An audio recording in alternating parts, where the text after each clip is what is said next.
So our first DLC offering is called First Strike. It releases February 1st. It has 5 new levels in it, 4 brand new multiplayer maps, as well as a zombie level called Ascension.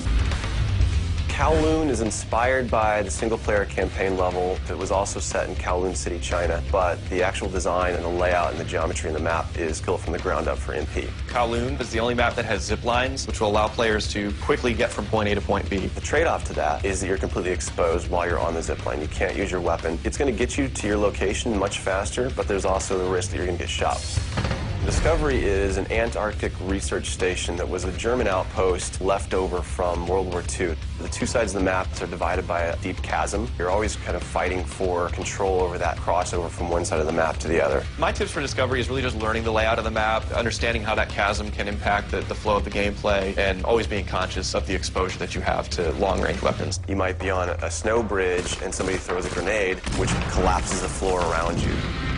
Our large map is Berlin Wall. This focuses on the checkpoint Charlie area of Berlin. It puts you fighting on the two different sides of the wall. So you've got East Berlin versus West Berlin kind of thing going. Berlin Wall has certain attributes about it that if you use it right, you're going to have the competitive edge over your opponents. It has a lot of very long view distances. It's a really great map for snipers. There's some good high points, some good elevation there. And one of the unique aspects about Berlin Wall is that there's the no man's land in the middle. You can take the risk of going through no man's land to get a faster route, but there's a good chance you're going to get mowed down by the auto turrets.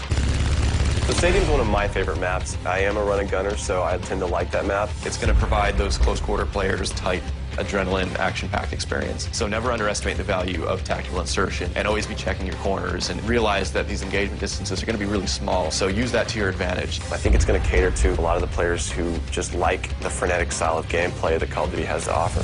One of the big agendas with this map pack is we wanted to listen to the feedback that people have been giving about all the maps they've been playing with the release of the game. They want more verticality, more sniper opportunities. They really love the interactivity that we did. These are components that we wanted to bring back in a pretty big way in the first DLC offering. First Strike is going to be available February 1st for 1,200 Microsoft points, and it'll be available on Xbox 360 first.